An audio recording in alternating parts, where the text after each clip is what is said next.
Hello, welcome to Family Business World. I'm Dr. Dale Caldwell, your host, and I have a friend and a fellow host, Mike Ferraro, the CEO of Bridging the Gap, who has a show many of you may have seen called Bridging the Gap. That was actually my first exposure, and so I thank Mike actually for helping me have a show. Hello, Mike. How are you doing? I'm doing wonderful, Dale. Thank you for having me on your show. It's a pleasure. It's an honor. Well, it's a pleasure, and it's been great just getting to know you, and I've learned so much from you. So there are so many different ways we can take this conversation. So what's Bridging the Gap for the audience? What is Bridging the Gap? Sure. So Bridging the Gap is a 501c3 nonprofit. It's really designed to help open doors for military veterans, but it expanded to the military community at large. So we opened the door, helped them with career coaching and career transition.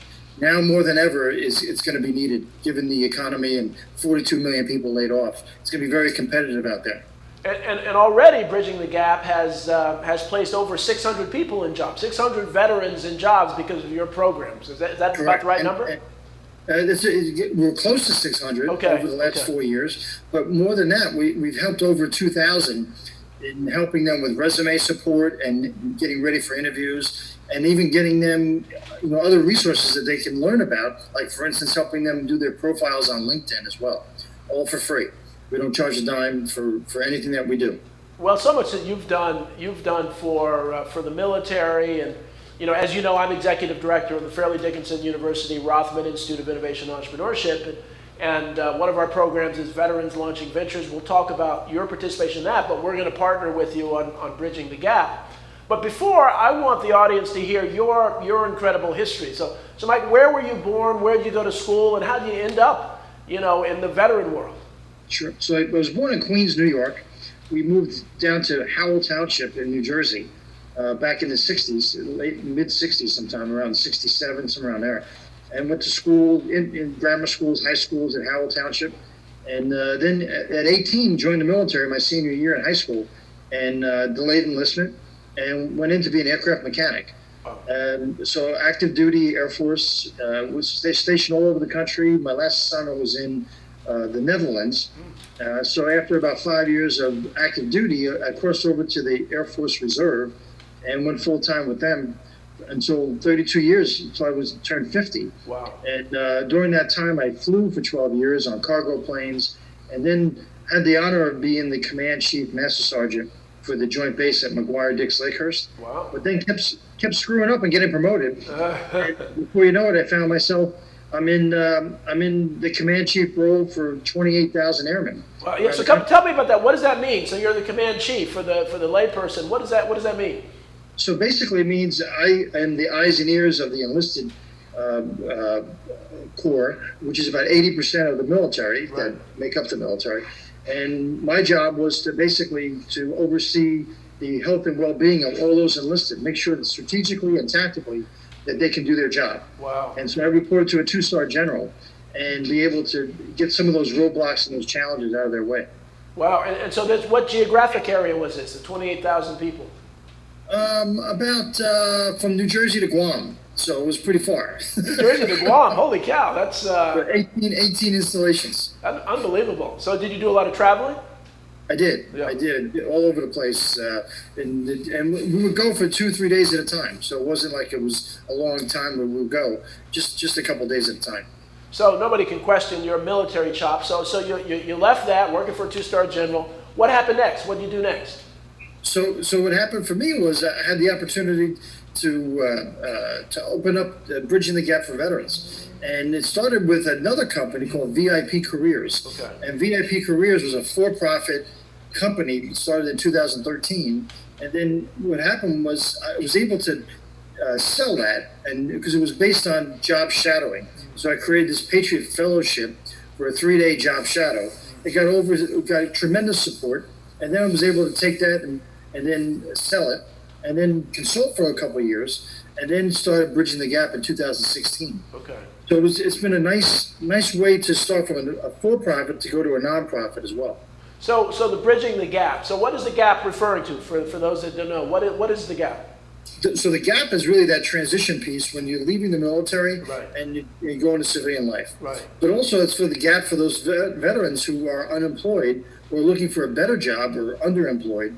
in the civilian community. So they serve their country, they've been out for a while, and we can help them across the board. So this Bridging the Gap program, I've had a chance to go to a few of them. What does a day consist of? How long is it? What goes on with the program? Describe that for the audience. So we have a program called Top Gun, Ignite Your Future. And so what it is a 4-hour program, 2 hours of career tactics, techniques, and procedures on how to find a job. So we teach you by these 15-minute modules on how to do that. In between that, we have employers are coming up on stage and for a few minutes showcasing their company on why they're veteran friendly, why they're going to hire. And then from there, we go into speed interviewing. So speed interviewing, that 10 minutes with an employer face-to-face with a resume or not, gets them a door open. It's a real interview. So, but the companies are in the class with us at the same time. So you get a chance to really network and understand, the civilian marketplace. Well, and what I like too is you've had an actress teach, interviewing skills, and what are some of the subcomponents that you have of that? Because it's a great program. Yeah, so understanding who you are, your knowledge, skills, and abilities. I like a career assessment on who you are. What is real mentorship? So we teach that, and how to get engaged with companies that actually have mentorship programs that are wonderful. LinkedIn, how to fireproof your resume, for instance, and that's an acronym as well. Fact, impact, result, and effect. We teach how to fireproof your resume so it gets a door open. And then employment readiness, being in front of these companies and how to interview. Well, one of the secrets of your success is your relationship with the sponsors. Yep. You have, so many corporations and so many, literally they're sitting there for the 4 hours, they're watching people in the audience, they're interviewing them, they're offering jobs. What's your secret about developing those relationships? So what I do is I use LinkedIn to the nth degree. I actually friend people on LinkedIn from companies who are military working at that company, and I find out if they're veterans. So you can go into LinkedIn and just in the search box put on military veteran, and you'll get a ton of people, a variety of companies all over the world, and I friend them, and I put in the inbox when I wanted to connect with them, who I am, why am I connected to them, make it very, very personal. Right. And a lot of times they connect with me before we establish a relationship.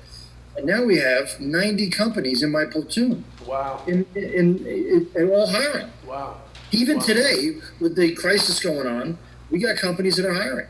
Wow. That's great. And it's going to get bigger and bigger. There are going to be more and more Correct. jobs as we go on. I really feel good that things are starting to open up. I have the honor of being on Governor Murphy's New Jersey Restart and Recovery Commission. So every Friday we have a meeting, and so we kind of hear before everybody else does the things that are opening up. So the next couple of weeks we'll see more restaurants and other things, which is key. So it's a perfect time. And you and I have talked about, since I'm at this Entrepreneurial Institute at Fairleigh Dickinson, and you're to really bring in the entrepreneurship piece to this program. So one of the things I wanted to talk about is you have ventured into another business, the coffee business.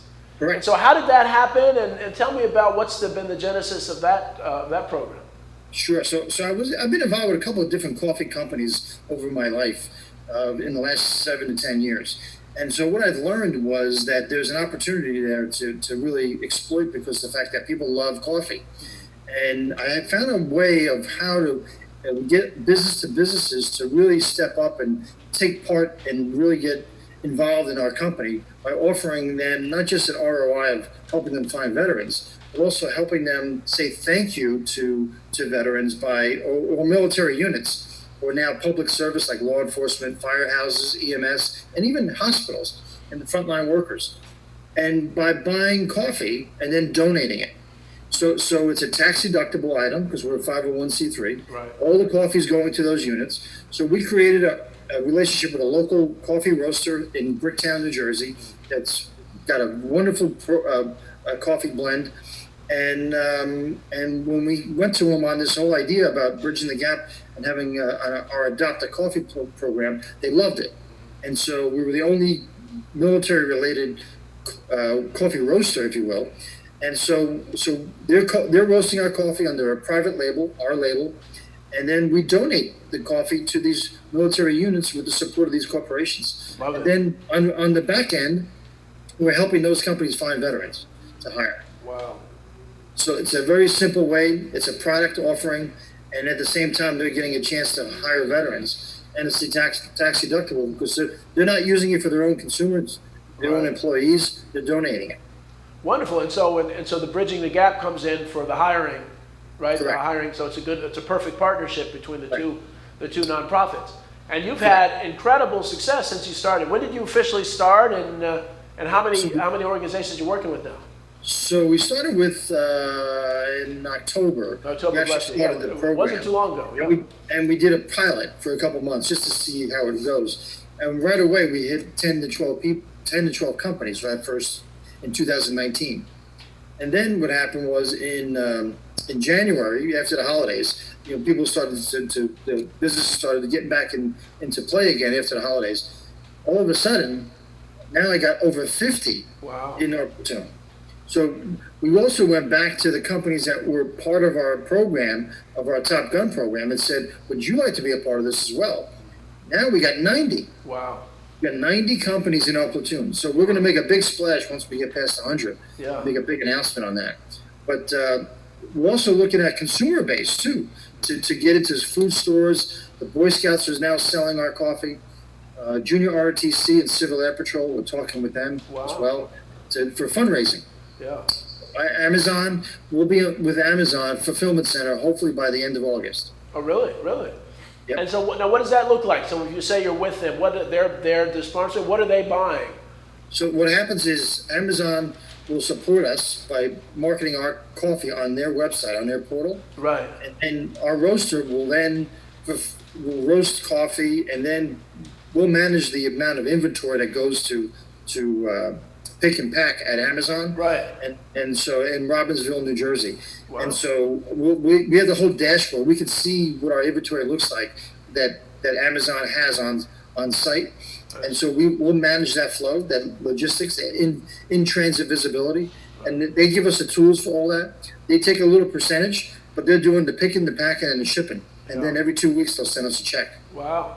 Wow, that's a great. I mean, you really are just amazing at really connecting with these companies. One of the things I find with nonprofits is that so often they're so well-meaning and they're so compassionate about their constituents, but they really don't know how to talk to the corporations who can fund them. And Correct. so you have that great ability to kind of talk to both sides of the. So what advice do you give for nonprofits that to talk to sponsors? Yeah, well, I find, networking, of course, is a generic term that people can use today to, just network, go to networking events and so forth. But when you talk to someone who's in a corporation, we got to look at the value of what value you're going to bring to that company. Because you're going to ask for money, you're going to ask for something in kind. So if you can look at it from the perspective of what can you help that company with, what programs and services that you have that company will benefit from, even though they're giving you money, you're not changing hands in the sense of they're gonna buy something from you and then just one transaction. You want a long-term relationship. Yeah. So by doing that, establish a return on investment, and that would lead to I think a better business relationship, and then also a friendship as well. Yeah, and as I said, I mean, it's not just about the business, it's about the friendship, it's about the relationship as you develop, and you're amazing at developing relationships. Yeah. I just find so many nonprofits are, they love their constituents so much, they assume everybody loves them as much as they do. So they don't have to sell. They have to say, well, we're dealing with the homeless, and so we know you love homeless as much as we do, instead of really developing that relationship, because people really, even in nonprofits, invest in people that they know and like. Right. Correct. And trust. And trust. Yeah, absolutely. And trust. Yep. And so I want to talk a little bit about the small business, but before, I know you are a wine connoisseur, a wine maker. We're actually going to take a break right now, but I want to come back and talk about wine. You've introduced me to a whole world of wine that I didn't even know about before. So Absolutely. We'll take a couple-minute break.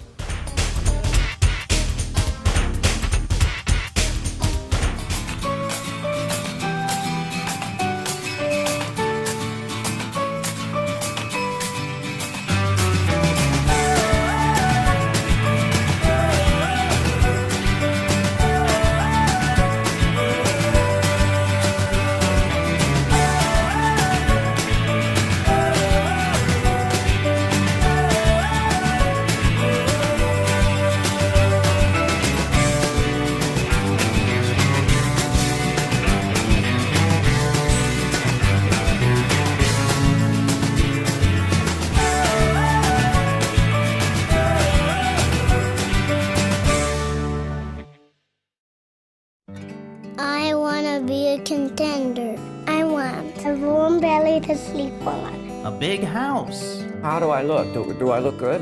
I want to play hard. My nails done once a month. I want. I want. I want a home. I just want a home. I want someone to love. Last year, more than 30,000 companion animals came to us without homes. 20,000 of them were felines. Let's make some homes together. Hello everyone, I'm Mark Iorio. I'm the host of Rainmakers Roundup right here on RVN TV. The show is about looking for people who are in competitive businesses that are doing something different and unique in the world of sales and marketing.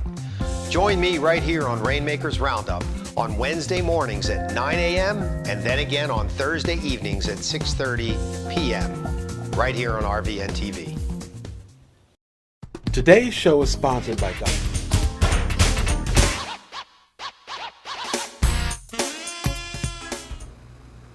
Welcome back to Family Business World. I'm your host, Dr. Dale Caldwell. If you haven't been with us just now, we have the wonderful Mike Ferraro, the CEO of Bridging the Gap. Before break, we started talking about Mike as a wine connoisseur. So Mike, tell me, how did you get into wine and what are you doing with wine? It all started with my neighbor. And so we sat on the porch one night and drinking wine, and beautiful night and a nice summer evening. And we said, we can make our own wine. We should look into this. And so we found a wine school in Dayton, New Jersey, right near Cranberry. And we found that the owner was phenomenal, Tom and I, and he introduced us to wine, to making wine. And so that was 15 years ago. Wow. So it's been wonderful. So what happened was he moved on, he sold the business, and then I found a group of Italian folks and some others, four of us, and in Bricktown, New Jersey, in somebody's house. And so the old style way of making wine, we make it at his house, and we've been making a lot of wine, 6 barrels. Now, do you put your feet in the grapes? Do you stomp the grapes, or how? We used to. Right. It just takes too long. Yeah. But we got a lot of grapes. We got 90 cases of grapes. Really? Yeah, that would be a long time. And this is California grapes? These are grapes from California? So you're creating California wine in New Jersey? Yep. And so we get wine from Napa, Sonoma County, all those areas, Russian River area, and then they cut them from the vines, and within 72 hours, they're here in New Jersey. And so one of the innovative things, and so for the family businesses out there that are looking for ways to connect with folks, one of the things that you did is you've given a lot of sponsors bottles of wine, right? That's right, as a thank you. As a thank you. So original, not bought from the store. These are wine that you made. That is, again, the relationship that you're developing with customers, with contributors, and so on is wonderful. So that includes coffee. So they get a little basket now with our coffee products, and then also with that. You have really created this kind of universe of products that really works well. Oh yeah, let me show you what the coffee looks like. Bring some of the coffee. So here's the coffee box. Okay. This one here happens to be Army Strong. Okay, Army Strong. Army Strong right here, which is a dark roast. But this is our coffee. So we got our logo on it. Okay. You see that? I love it. Love it. And then there's 24 pods in here. Okay. And so this is what we sell to businesses to donate. Wonderful. And then we also have bags as well. And the bags are going like hotcakes. Yeah, really? This one's called Stars and Stripes. Oh, nice. So, I love it. So these are beans. Yeah. And then we also have Freedom Blend, which is our decaf. Okay. Free of caffeine. Yeah. And, I love it. It's going very well. It tastes great, and so we have Army Strong, Aim High, Semper Fi, all the themes of the military, and so you can imagine you don't want a Marine who's rough and tough drinking, Coast Guard. Right. So it's funny how we get into these individual, military. The cultures, stuff together. The whole different cultures. Exactly. You were just saying. So Bridging the Gap is expanding now. You're looking to. So we've been in an office in Monmouth County for the last 3 years, and it's a single office that we had. But now, because we signed a lease in February to expand, and so now we're opening up Bridging the Gap for Veterans, a career transition and resource center. So the center is going to be the first ever in New Jersey devoted to military. Wow. Resources for all military, active duty, Guard, Reserve, retirees, veterans, and families to find jobs. Wonderful. And so think of the unemployment office as America's one-stops. This is going to be your one-stop for military and be able to help you find jobs. We got companies that will come to our location, interview in our office, Wow. and we can do our speed interviewing there. We can set up, interviews accordingly. And also, we can also do career orientations on the VLV, Okay. kind of give an overview of what the VLV would be about. So we can hold seminars on that. Homes for Heroes as well, seminars on buying a home if you're military. All kinds of ways to have resources available for the military community. Well, and again, one of the things for our audience, one of the things that has admired me about you, you're always thinking about innovative ideas. I got another one that's happening right now. Yeah, right. And I love that. And so, as the new businesses, you've got to be coming up with new ideas because it's a new world. Yeah. So you remember the ice bucket challenge for Yeah. Oh, supporting? yeah. I'm not sure if you did that, but I did that back in the day. Uh-huh. And you donated money, $10, $50, whatever it was you wanted to give. Yeah. I'm involved with something that's going to be similar for frontline workers and small businesses. And this is where family business comes in. This is what it's all about at the end of the day. Yep. We're going to do something similar, but it's going to be about sports. So you and I can go out and play golf. Right. You can do yoga. You can play volleyball, basketball, whatever. Work out, run 5K, whatever it is you want to do on your own. Yeah. Take a picture of that. You take a video of that. You upload it to the site. You get a registration is $30. You get a T-shirt and a mask. The mask will say, supporting frontline workers, something like that. Oh, wonderful. And the T-shirt's all about the frontliners. And then the money raised was going to go supporting small family businesses. Oh, wonderful. And also there'll be whoever's the most creative, there'll be awards for that as well. So the woman that's putting this together asked me to be a part of the team. Okay. And so Bridging the Gap is going to be a part of this, not from the veteran perspective, but just from being, the humanity perspective. And so we're going to be involved with that. So our logo will be part of this whole thing. It could go viral, just like the ice bucket challenge as well. Absolutely. Well, now It's coming out in late June. Oh, okay. So it's not ready now. I was going to say give the website, but if it's not ready now, but that's again for family businesses. Supporting family businesses, and many of us. I have a foundation, the Dale Caldwell Foundation, where we have a program called We Care, where people are donating, and we're actually for nursing homes and hospitals. And there's not enough money. There's just not enough money to really do what needs to be done given the crisis. But that's fantastic, Mike. That's this is just to get you to exercise. To say do something that you like to do. The weather's going to be nice, and then you just do it on your time.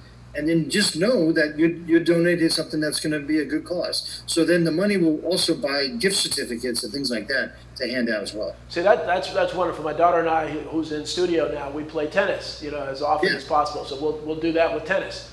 That's our thing.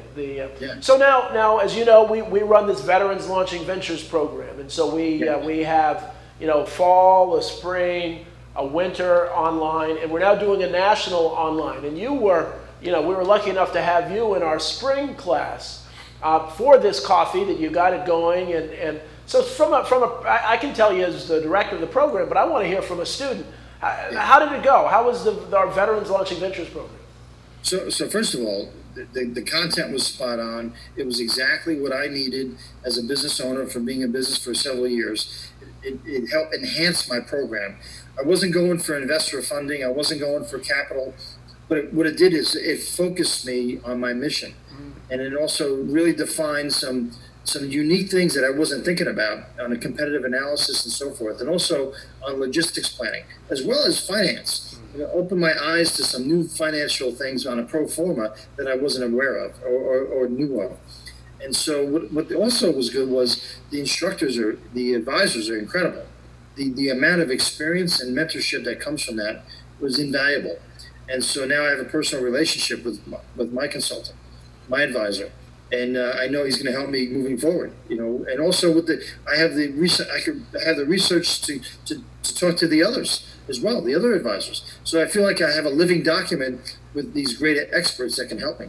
Well, Mike, thanks for that. Again, thanks for being in the program. And just for those who don't know, it's a free program for any veteran or immediate family member of a veteran. You know, we had about 17 individuals, about 17 consultants. Shakti Kuntz, who is on our advisory board, has really volunteered her time to really develop and tighten up our curriculum and dealing with, as you said, developing every aspect of a business plan. Sue Slavin, you know, who really has been the heart and soul of that program, and Maura Panuski of my team. And I mean, I've been so busy with family business stuff, I don't spend as much time with the VLV as they do. But it's just so great to hear. And what we're doing is we've created cohorts. I think this is cohort number 25 or so. Yep. And our hope is that we have some very successful businesses coming out of it, so that as you become successful, other people, you know, and that's what it is. That's what it's all about. This whole mentorship, this collaboration, and really growing. And so that's wonderful. So what's next for the conference? We want to give the orientation down to at our center. Okay. We want to provide a monthly program there where we can offer anybody who wants to register with us who's a veteran or military dependent that can come in, and we would give them a once over for like 45 minutes on what it's like. Oh, wonderful, Mike. That's great. That's wonderful. And now, you know, we're doing it. So we've gone national. Right now, I think we have about 10 different states represented and people that are interested, because the advantage of Zoom, again, being innovative, is say, hey, well, we're Zoom now. Why don't we go national? Yeah. And so we've gotten a lot of response. So one of the things that I think I want to talk to you about is you are such an expert at helping businesses hire veterans. You know, I think we should talk about doing a Zoom or even a series of Zoom to get some business folks who are there to hire, and really have you share some of the expertise. This is what veterans are looking for. This is where you find them. This is how you deal with them. Because you'd be just perfect for that. What do you think? What do you think about that? I love the opportunity, because we got the experience, but more importantly, we got the credibility. You know, we're part of the Secretary of Defense Military Spouse Employment Partnership. I mean, you know, that's a big deal to be a part of that. We're also part of the Army's Public and Private Partnership Program. So we have great credibility. We got proven results. We're right here in Fort Dix. Now we have to go to a webinar base because the military's closed down there. Right. But we'll be back on base eventually. But we've proven that this kind of program works. Well, and again, we're unfortunately these things always go so quickly. But the one thing I want to mention, and I don't know if I sent you the article, but an article just came out that says keep the cash home, and I've been pushing for what I call a public spend program. And the whole idea is that every public agency really in New Jersey, but the United States, should list how much money they're spending with veteran-certified businesses, women-certified businesses, and minority-certified businesses. And the example I give are Jersey City, Newark, and Camden. They spend $2.1 billion on their budget. If 5% went to those businesses, that'd be $105 million in New Jersey in 3 school districts alone. That's the way to get businesses in, small businesses. And America is a small business country. We need to really, really do that. So any final word, Mike? No, bridging the gap for veterans is really about opening up doors. Our mission is to help them be prepared and be well coached so they can get a good job, what they were looking for. And we've been so successful doing that over the last 4.5 years. It's just an honor to take it to the next level now. Now that we got 42 million and growing laid off, we know we're going to get overwhelmed with a lot of people, asking for our help. And we're ready. We're up for the challenge. And these veterans like you have served this country. It's our turn to really serve them. So, Mike, thank you so much for being on the show. And I loved it. We will continue to talk. And thank you all for tuning in to Family Business World. We will see you next week.